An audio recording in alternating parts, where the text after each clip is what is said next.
Mi nombre es Carlos Sánchez. Quiero empezar por presentarles mis conflictos de interés, que estos son los laboratorios con los cuales he participado en actividades de educación médica continuada, conferencias, simposios, charlas.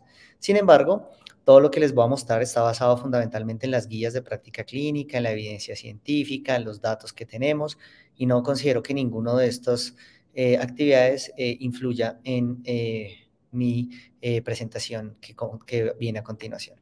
Entonces, hay tres mensajes que quiero dejarles que son importantes y que si ustedes se llevan esos tres mensajes para la casa, yo quedo completamente satisfecho.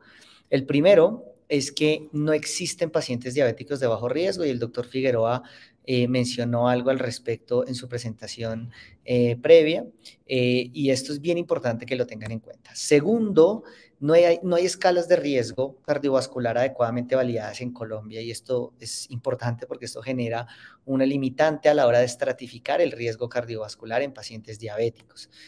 Tercer mensaje importante es que la estratificación del riesgo no es solo un número y no es solo un valor que nos arroje una escala, sino que requiere una aproximación integral en la cual debemos tener en cuenta las comorbilidades del paciente, el tiempo, duración de la diabetes, etcétera, como lo vamos a ver más adelante. Entonces, lo primero es, ¿qué es riesgo cardiovascular? Cuando una escala nos dice que va a calcular el riesgo cardiovascular de un paciente, ¿a qué se refiere?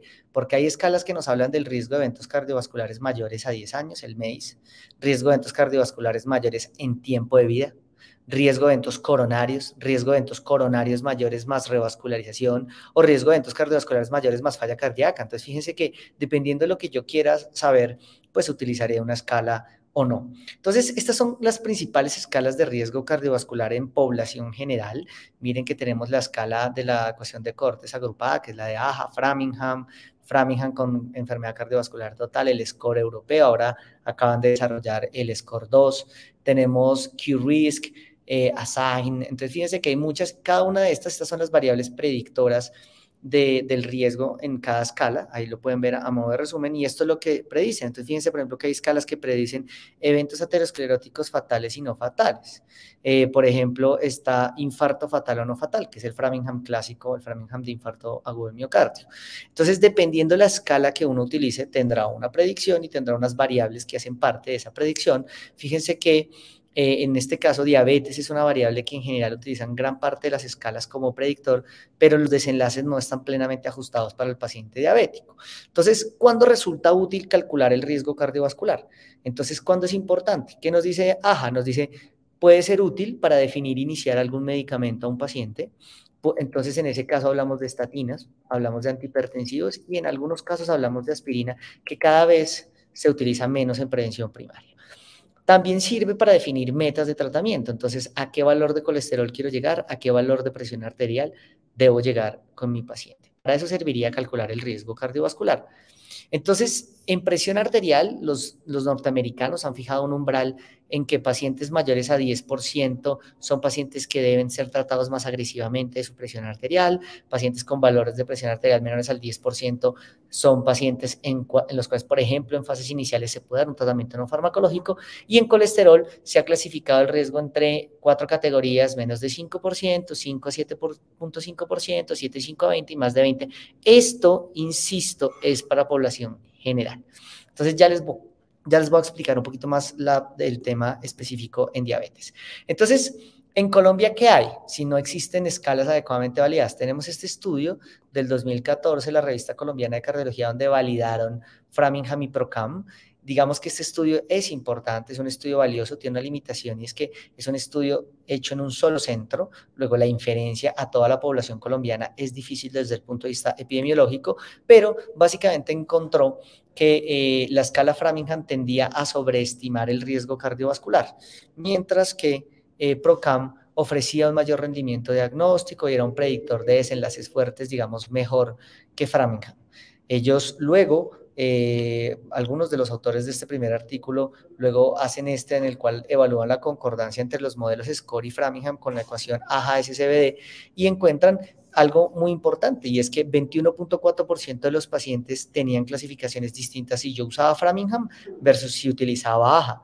Entonces ahí empezamos a encontrar problemas porque si uno de cada 5 pacientes va a quedar mal clasificado con una escala u otra, pues va a ser inapropiado. Entonces eso eso digamos, es una variable que va a causar gran problema. Entonces, no hay una escala de riesgo propia en Colombia, están validadas las escalas de riesgo Framingham y PROCAM. Las escalas son imprecisas en poblaciones de alto riesgo y requieren corrección para nuestra población. En Framingham multiplicar por 0.75 y en PROCAM multiplicar por 0.93.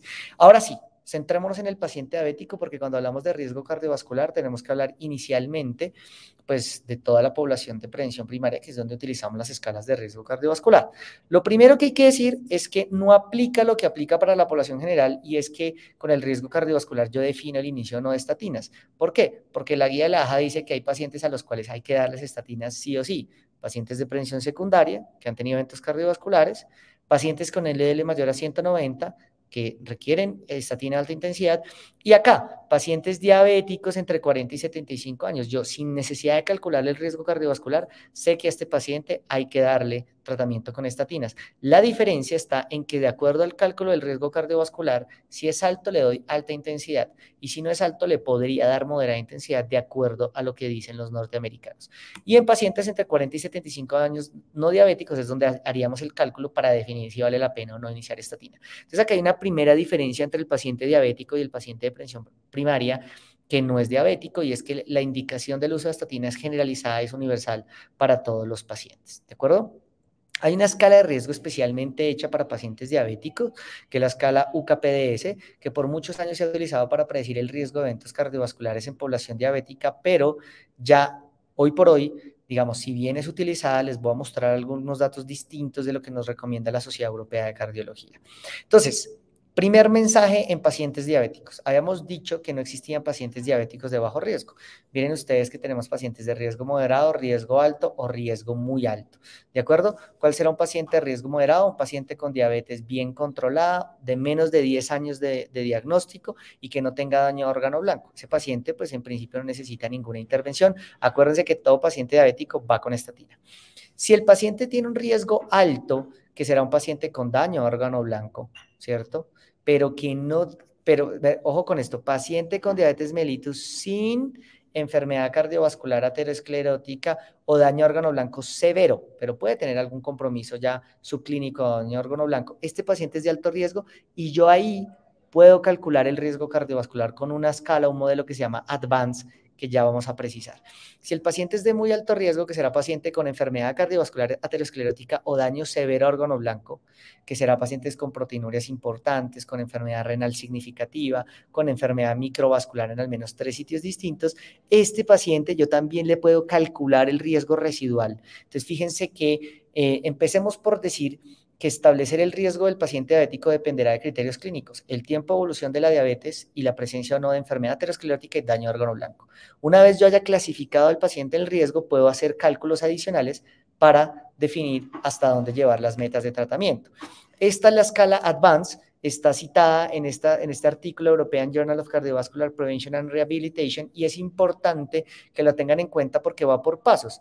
Paso 1, la edad del diagnóstico de diabetes, cuánto lleva con diabetes conocida, el género, si tiene o no FA, si tiene o no retinopatía, si tiene o no hipertensión arterial, cuánto está la presión de pulso, niveles de hemoglobina glicosilada, presencia o no de microalbuminuria y colesterol no HDL. Entonces miren lo bueno que es y lo importante e interesante que es, porque tiene en cuenta variables clínicas predictoras que son propias del paciente diabético.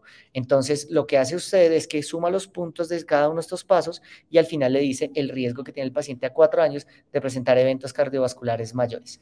¿De acuerdo? Entonces, esta escala ténganla en cuenta porque está avalada, recomendada en esta guía, que es la guía recién publicada en agosto de este año en European Heart Journal sobre manejo del riesgo cardiovascular y estrategias de prevención de enfermedad cardiovascular aterosclerótica. Entonces, ¿cómo sería la aproximación? Usted tiene un paciente diabético, el paso 1, por supuesto, este paciente, estilos de vida saludable, que no fume y buscar la meta de hemoglobina glicosilada. Claro que esto es importante. Yo clasifico mi paciente, ¿es un paciente con daño a órgano blanco y enfermedad aterosclerótica, sí o no? Si no, entonces yo miro cómo puedo, dependiendo si este paciente no, este paciente parecería un paciente de riesgo moderado, ¿cierto?